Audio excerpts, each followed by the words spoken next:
Hello students, welcome to Shweta Yadav Tutorials. Please like and subscribe my channel and hit bell icon for more updates.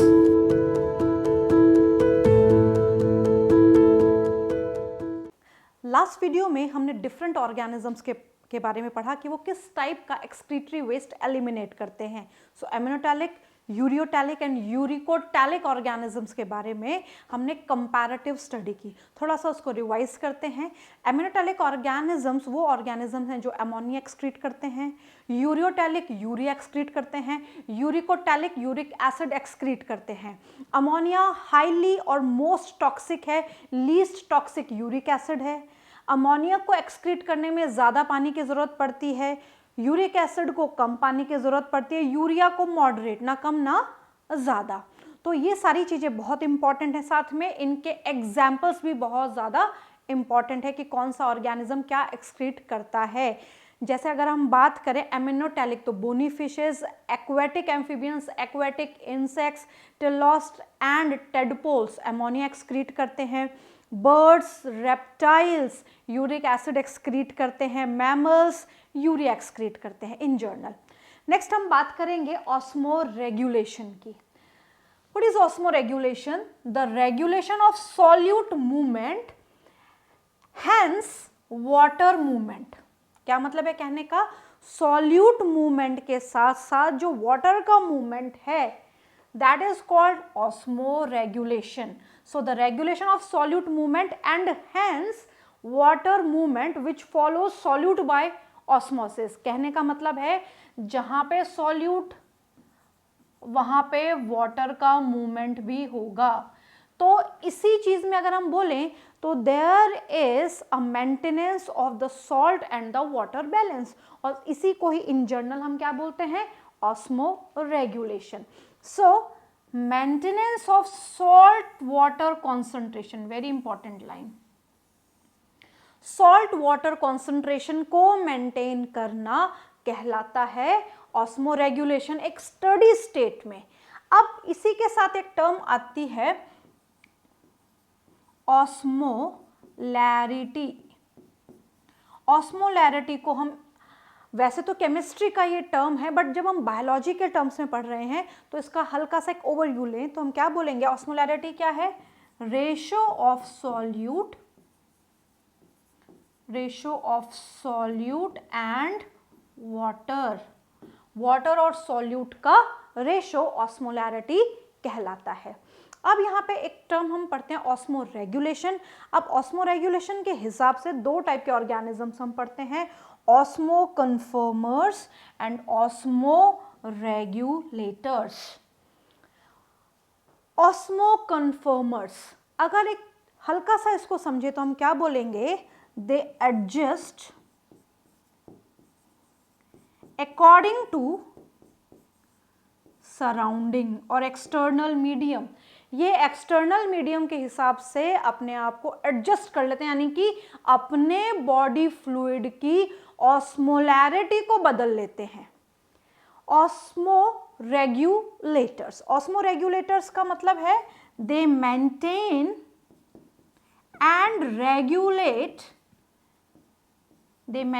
और regulate constant condition. ये constant condition को maintain करते हैं. इसका मतलब ये है they can not change the osmolarity of their body fluid according to change in environment, यानी कि एनवायरनमेंट के हिसाब से ये अपने बॉडी फ्लूइड की ऑस्मोलैरिटी, यानी कि अपने बॉडी फ्लूइड के आयन और सॉल्ट बैलेंस को या वाटर बैलेंस को चेंज नहीं करते हैं. इसी के हिसाब से सबसे पहले हम पढ़ेंगे ऑस्मोकन्फर्मर्स. कौन ऑर्गेनिजम्स होते हैं और किस तरीके से मेंटेन करते हैं.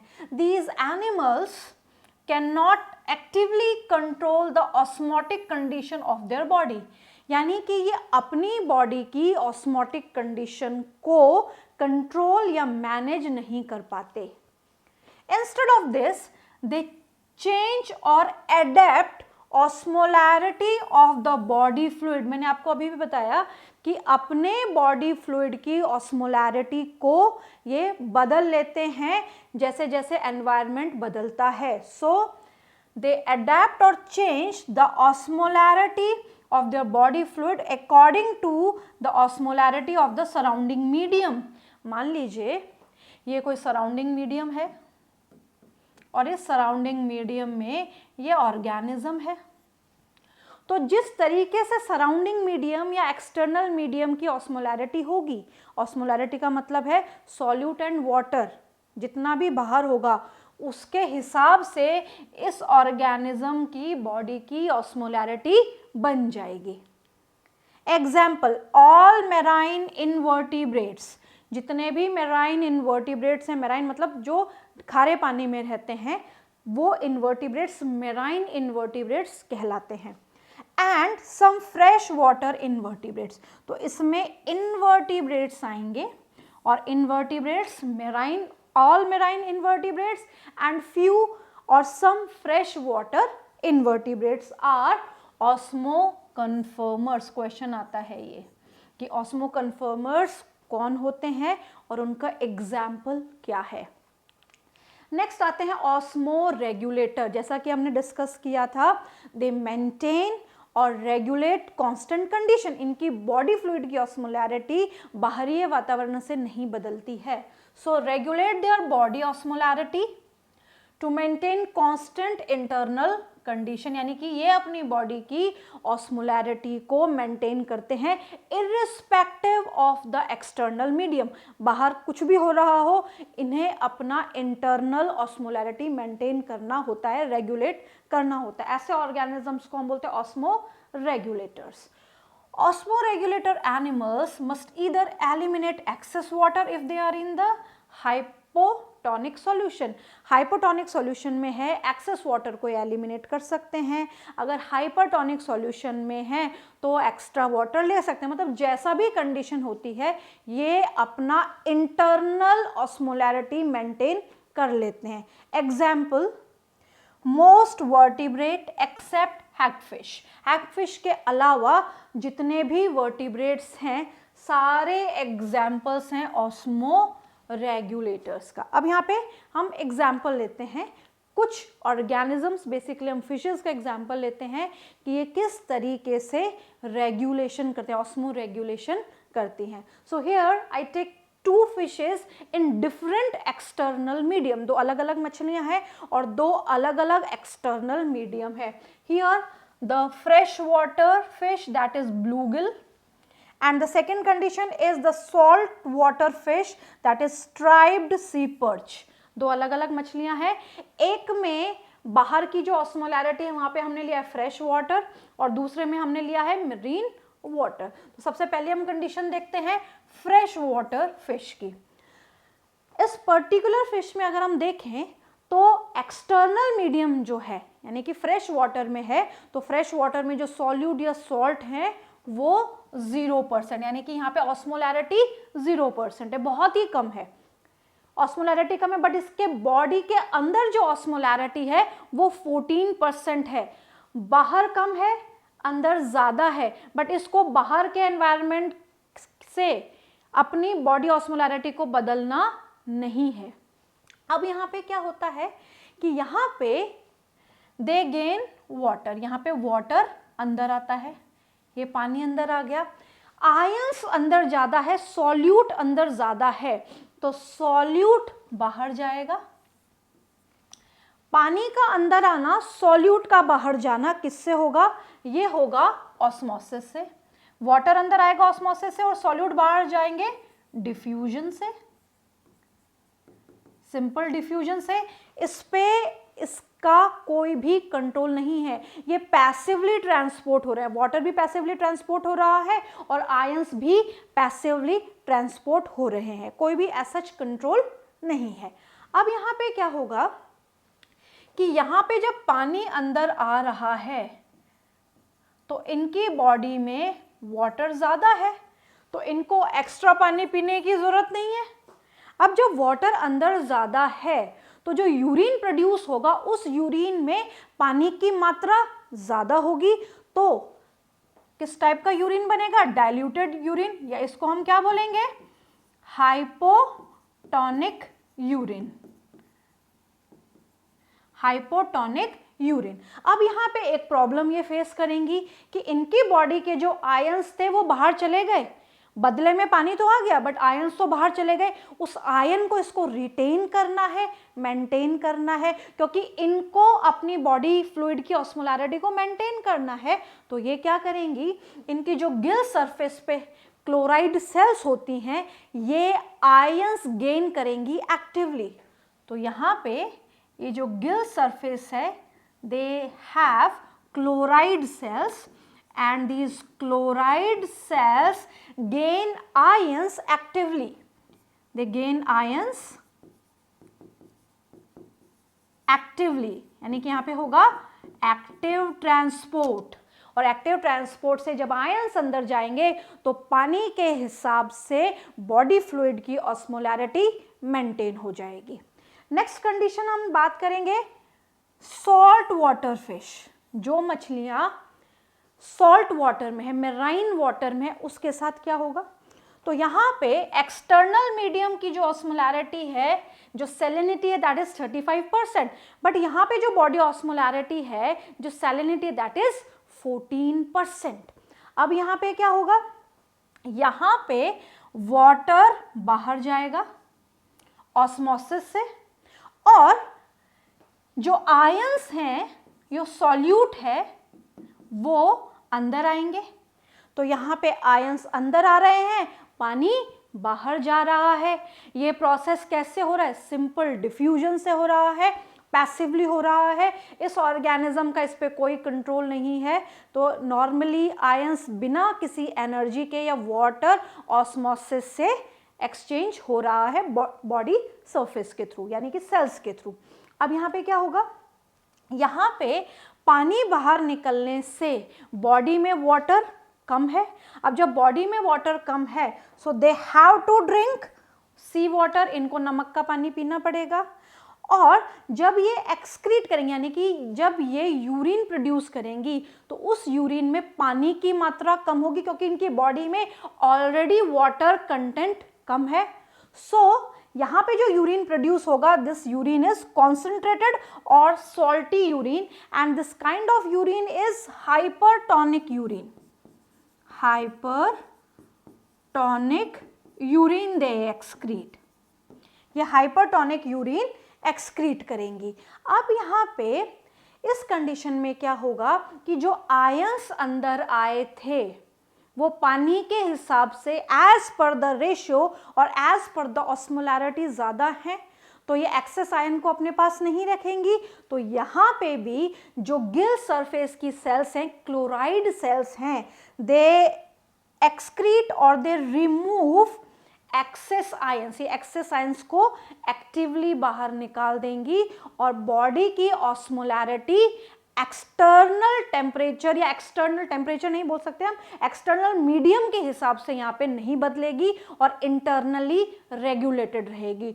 तो ऐसे ऑर्गेनिजम्स, इन दोनों ही कंडीशन में हमने क्या देखा कि इंटरनल ऑस्मोलैरिटी बाहर के एनवायरनमेंट के हिसाब से नहीं बदली, इन्होंने अपनी इंटरनल बॉडी ऑस्मोलैरिटी को मेंटेन कर लिया। ऐसे ऑर्गेनिजम्स को ही हम क्या बोलते हैं, ऑस्मो रेगुलेटर्स। अब हम कुछ ऐसे ऑर्गेनिजम्स पढ़ेंगे जिनमें अलग अलग टाइप के एक्सक्रीटरी ऑर्गन्स हैं। बट उससे पहले अगर हम थोड़ा सा डाइवर्सिटी पे स्विच करें तो हम क्या बोलेंगे, डाइवर्सिटी में सबसे पहले आते हैं प्रोटोजोआ। प्रोटोजोआ सबसे प्रिमिटिव काइंड ऑफ ऑर्गेनिजम्स है जिसमें अमीबा, पैरामीशियम यूग्लिना आता है।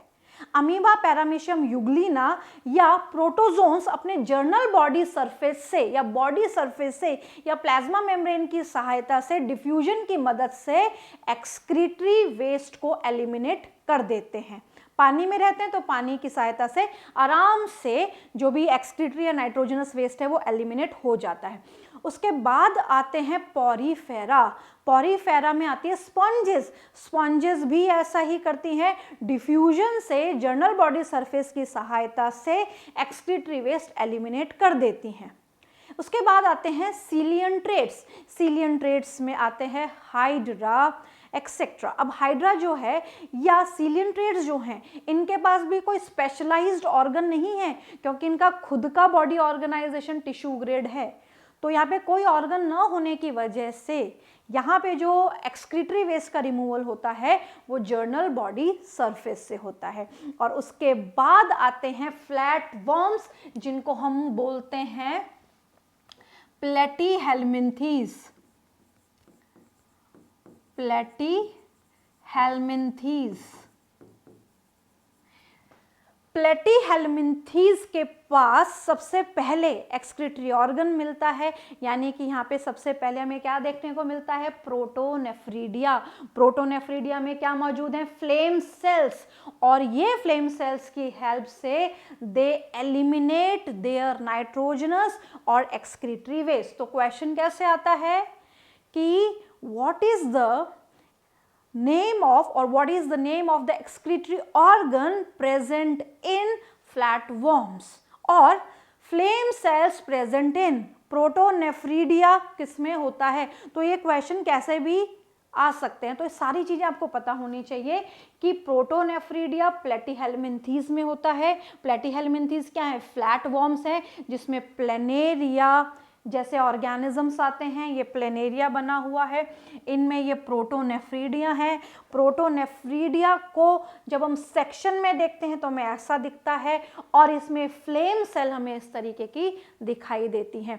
तो प्रोटोनेफ्रीडिया में क्या प्रेजेंट है, फ्लेम सेल्स प्रेजेंट हैं, और ये क्या एक्सक्रीट करती हैं, नाइट्रोजनस वेस्ट एक्सक्रीट करती हैं फ्लैटवर्म्स में। नेक्स्ट आते हैं नेफ्रीडिया।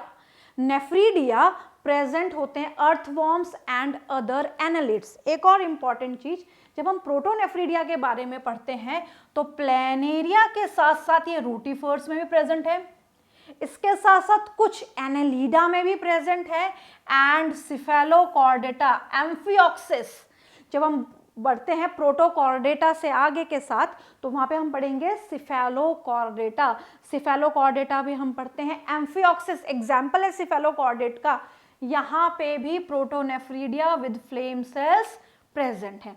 तो ये सारे एग्जाम्पल्स बहुत इंपॉर्टेंट है। फ्लैटवर्म्स में प्लेनेरिया, रोटिफर्स, एनालिड्स एंड सिफेलोपोडेट्स में एम्फिऑक्सिस। नेक्स्ट हम बात करते हैं नेफ्रीडिया। नेफ्रीडिया प्रेजेंट होता है एनालिडा में, और एनालिडा का यहाँ पे एग्जाम्पल है अर्थवर्म। ये जो नेफ्रीडिया है ये इस तरीके का दिखाई देता है। ये जो अर्थवर्म है ये सेगमेंटल ऑर्गेनिजम्स हैं, इनकी पूरी बॉडी सेगमेंट्स में डिवाइडेड होती है। तो यहाँ पे जब हम सेगमेंट्स में देखते हैं तो हर सेप्टम या सेगमेंट में हमें यहाँ पे दिखाई देता है नेफ्रीडिया, एंड नेफ्रीडिया की सहायता से ये अपनी बॉडी से एक्सक्रीटरी वेस्ट या नाइट्रोजनस वेस्ट को एलिमिनेट करते हैं। नेक्स्ट आता है मेल्फिजियन टिब्यूल्स। मेल्फिजियन टिब्यूल्स कहाँ पे प्रेजेंट होती हैं, ये भी क्वेश्चन आता है। ये प्रेजेंट होती हैं Arthropoda. Arthropoda is the largest phylum. Largest phylum होने के साथ साथ वहाँ पे इतनी वैरायटी है तो वहाँ पे एक्सक्रीटरी ऑर्गन अलग अलग होगा। जैसे अगर एक्वेटिक है तो अलग होगा, टेरेस्ट्रियल हैबिटेट में है तो अलग होगा। तो यहाँ पे इसके साथ साथ फ्लाइंग ऑर्गेनिजम्स भी होते हैं, पंख वाले भी होते हैं आर्थ्रोपोड्स में। तो यहाँ पे इंसेक्ट्स लाइक कॉकरोच, इसमें प्रेजेंट होती है मेल्फिजियन टिब्यूल। मेल्फिजियन टिब्यूल इस तरीके का दिखाई देता है। तो डायरेक्ट क्वेश्चन आता है कि आर्थ्रोपोड में बेसिकली इंसेक्ट्स या कॉकरोच में एक्सक्रीटरी ऑर्गन का नाम क्या है, दैट इज मेल्फिजियन टिब्यूल्स। नेक्स्ट आते हैं ग्रीन ग्लैंड्स को हम एंटीनल ग्लैंड्स या मैक्सिलरी ग्लैंड भी बोलते हैं। मैक्सिलरी ग्लैंड्स भी इनको बोला जाता है। मैक्सिलरी ग्लैंड्स प्रेजेंट होते हैं क्रस्टेशियंस। क्रस्टेशियन का एग्जाम्पल है प्रॉन। तो प्रॉन में प्रेजेंट है ग्रीन ग्लैंड्स या एंटीनरी ग्लैंड्स। इस तरीके के हमें दिखाई देता है, और इसकी सहायता से ये ऑर्गेनिज्म अपना एक्सक्रीटरी वेस्ट एलिमिनेट करते हैं। नेक्स्ट आता है किडनी। एक और चीज, जब हम आर्थ्रोपोड्स की बात करते हैं तो आर्थ्रोपोड्स में अरकनिडा भी आते हैं।